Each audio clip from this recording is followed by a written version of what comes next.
Have you heard of the Nephilim? They are an enigmatic part of biblical history, mysterious beings that no one has been able to fully decipher to this day. In this video, we're going to dive deep into this mystery and reveal secrets that have been hidden for centuries. Stay with me until the end, and you'll hear truths that can change the way you see the world around you. Interested? Then comment like this: I receive the blessings that God is giving me now. Comment only this: I receive the blessings that God is giving me now.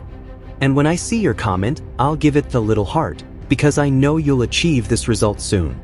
Now that you've commented, let's continue and discover who the Nephilim really were. The origin of the Nephilim, what the Bible really says. In the book of Genesis, the Nephilim are introduced in a mysterious way, being described as giants who inhabited the earth in ancient days. The word Nephilim comes from the Hebrew, which can be translated as those who fell or giants. This raises questions about the true nature of these beings. Were they just humans of enormous size or something deeper? To understand this, we need to analyze the biblical description in its original context and compare it with other scriptures. Beyond the book of Genesis, we find indirect references to similar beings in other biblical and apocryphal texts, such as the book of Enoch. Enoch describes the Nephilim as children of the Watchers, angels who disobeyed God and took human women for themselves. This apocryphal viewpoint sheds new light on the identity of the Nephilim, suggesting that they could be hybrids, part human and part angelic, a concept that challenges our understanding of the spiritual world. The sons of God, mentioned in Genesis 6 verse 2, are traditionally interpreted in two main ways: as fallen angels or as descendants of Seth's pious lineage, while the daughters of men would be from Cain's lineage. The union of these lineages, according to some traditions, resulted in the creation of the Nephilim, beings of immense power and size, who quickly became a threat to humanity. Theologians and scholars have debated these passages for centuries, and there is no complete consensus on the interpretation. This ambiguity opens space for a range of fascinating theories, from a literal reading that accepts the physical existence of the Nephilim as giants, to allegorical interpretations that see them as symbolic representations of moral and spiritual corruption.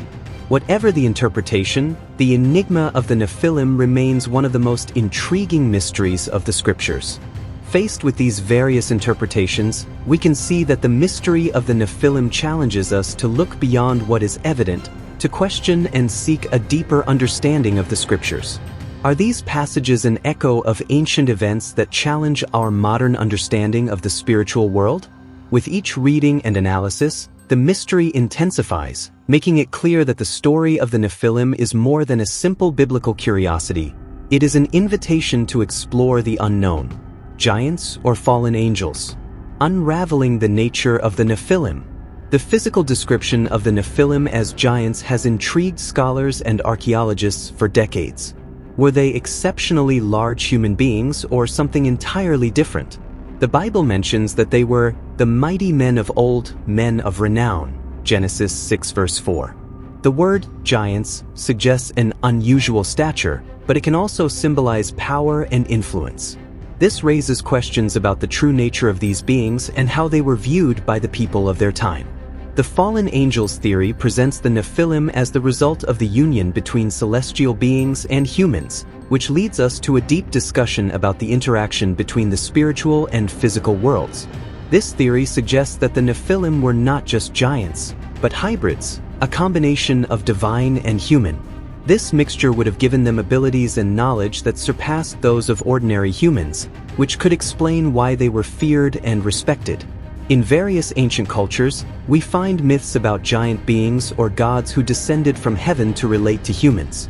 These stories, in a way, echo the narrative of the Nephilim, suggesting that this concept was not exclusive to the Judeo-Christian tradition, but a universal archetype present in various civilizations. The similarity of these stories in such distant and different cultures raises the possibility of a common origin or, at least, a mutual influence. If the Nephilim were really hybrids between angels and humans, this would have profound implications for our understanding of spirituality and the nature of evil. They would represent a violation of divine orders, a corruption of angelic and human purity. This transgression could explain why God decided to bring the flood, to purify the earth of this contamination. The legacy of the Nephilim, therefore, would not be just physical, but also spiritual, representing a threat to the divine order. We conclude, then, that understanding the nature of the Nephilim is more than a matter of theological curiosity. It is a quest to understand the limits of the divine and the human, and the consequences of crossing them. In studying these beings, we are not only exploring an ancient mystery, but also reflecting on the spiritual implications of our own actions and choices in the modern world. Before the Great Flood, the earth was corrupted, and this corruption is often attributed to the presence of the Nephilim. The Bible tells us that man's wickedness had spread throughout the earth, and God's heart was filled with sadness. This corruption was not only moral, but also spiritual, with the presence of the Nephilim negatively influencing humanity. They were not just giants, but also powerful, capable of dominating and corrupting the hearts of men. The flood, then, can be seen as a divine response to the presence of these beings. By sending the flood, God was purifying the earth, not only of human wickedness but also of the influence of the Nephilim. This narrative suggests that the Nephilim were a real threat, not just because of their physical strength, but because of their spiritual impact. God's decision to destroy humanity and start anew with Noah and his family was an act of mercy and justice, to restore divine order. What happened to the Nephilim during the flood is a point of debate among scholars. Some traditions suggest that they perished in the waters, while others speculate that some might have survived. The reappearance of giants in the Bible after the flood, such as the Anakim mentioned in Numbers, raises the possibility that the seed of the Nephilim might have survived somehow. This suggests that their influence could have persisted, affecting future generations. Mythologies from various cultures mention a race of giants destroyed by a great flood, suggesting that the concept of divine cleansing was not exclusive to the Hebrews. These universal stories of a cataclysmic flood indicate a global concern with corruption and the need for renewal. The biblical flood, with its connection to the Nephilim, resonates with these themes, offering a theological explanation for natural disasters as part of the divine plan. By understanding the relationship between the Nephilim and the flood, we are invited to reflect on the nature of divine judgment and the importance of spiritual purity. The story of the Nephilim teaches us that when corruption becomes unbearable, God intervenes to restore order. This lesson is as relevant today as it was in ancient times, reminding us that we must be attentive to our own spiritual integrity. Biblical prophecies of the end times are a fertile ground for theories about the return of the Nephilim. Some scholars believe that passages like Daniel 2 verse 43, which speaks of iron not mixing with clay, may be referring to a return of hybrid beings, similar to the Nephilim, in the last days. This idea suggests that the end times will be marked by a new attempt at union between the divine and the human, bringing chaos and disorder. The book of Revelation, with its visions of strange creatures and cataclysmic events, is also often cited in discussions about the return of the Nephilim. Some theorists suggest that the Nephilim could play a role in the final battle between good and evil, alongside the forces of the Antichrist. This apocalyptic view portrays the Nephilim not just as a relic of the past, but as a future threat that may arise again to test humanity's faith. The belief in the return of the Nephilim reflects a concern with spiritual purity and moral corruption in modern times. The idea that these beings could return serves as a warning to those who stray from the path of righteousness. This leads us to question, are we prepared to face such an ancient and powerful threat?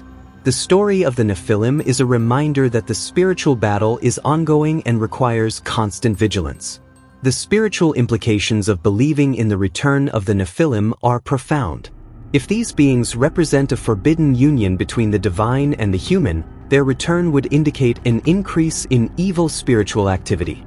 This emphasizes the need for a strong spiritual life and a deep connection with God to resist the influence of evil. Christians are called to stand firm in their faith and seek divine protection in the face of invisible threats. Finally, in exploring the idea of the return of the Nephilim, we are encouraged to reflect on the state of our own world. We live in times of great turmoil and change, and the story of the Nephilim serves as a reminder that the battle between good and evil continues. We must be prepared to face the spiritual challenges that lie ahead, trusting in God's guidance and standing firm in our faith. The Nephilim have left their mark on modern pop culture, with movies, books, and series often exploring the concept of giants, fallen angels, and hybrid beings. From works like Noah to fantasy series featuring giant creatures, the idea of ancient and powerful beings continues to fascinate the popular imagination. This reflects an ongoing desire to explore the mysteries of the past and understand the hidden forces that shape our world. Different religions and sects have their own interpretations of the Nephilim, ranging from evil beings that corrupt humanity to semi-divine figures who possess knowledge and power beyond human comprehension. These varied interpretations show how the Nephilim are a blank canvas onto which we can project our fears, hopes, and beliefs about the spiritual. They are a mirror that reflects our own concerns about power, corruption, and the fate of humanity. Conspiracy theories involving the Nephilim and global elites are a contemporary phenomenon. These theories suggest that descendants of the Nephilim may still be among us, secretly influencing the course of history. Although these ideas are often dismissed as fiction, they show how the figure of the Nephilim continues to exert a psychological power over us, symbolizing the fear of the unknown and the desire to unmask hidden forces. The persistence of interest in the Nephilim reveals something deep about human nature. We are constantly searching for answers to fundamental questions about our origin, purpose, and destiny. The mystery of the Nephilim offers a gateway to explore these questions, challenging us to look beyond the obvious and consider the possibility that there are hidden truths waiting to be discovered. Ultimately, the Nephilim represent the eternal mystery of existence and the unceasing quest for knowledge. In studying them, we are not only exploring an ancient enigma but also seeking to understand more about ourselves and the universe. They are a reminder that the world is vast and full of mysteries, and that the pursuit of knowledge is an ongoing journey that brings us closer to God and truth. As we study the Nephilim, we are taken on a deep spiritual journey, where each discovery challenges us to question our own beliefs and seek a greater understanding of divine truth. The Nephilim teach us about the dangers of crossing the boundaries established by God and the consequences that come with disobedience.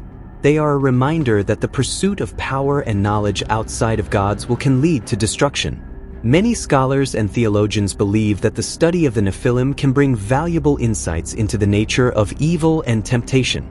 If they were indeed a mixture of angelic and human beings, this suggests that temptation and evil can manifest in unexpected and subtle ways, infiltrating the most intimate areas of our lives. This idea challenges us to always be vigilant and seek divine guidance in all situations. The story of the Nephilim also teaches us about the importance of spiritual purity and obedience to God. God's decision to purify the earth with the flood shows that He values holiness and justice.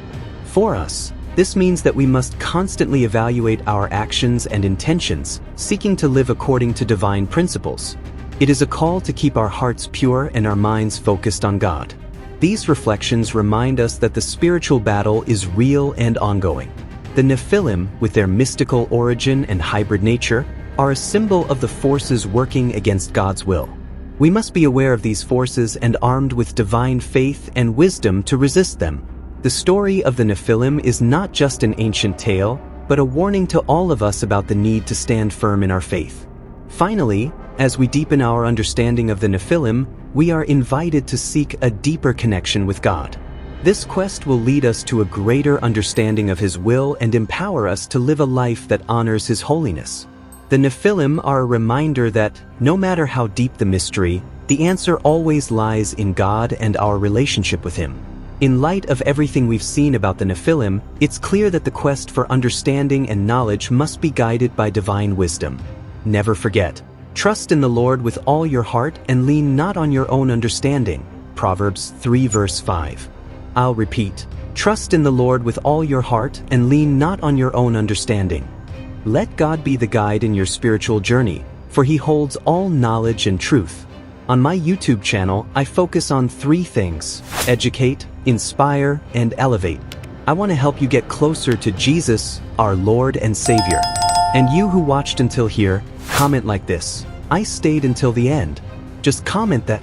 When I see that comment, I'll give it the little heart because I know I added value to you, and I'll be even more motivated to always bring the best quality content.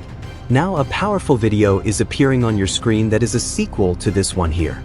Full of riches, secrets about God, biblical riches, and much more that will accelerate your results in all areas. Click on that video.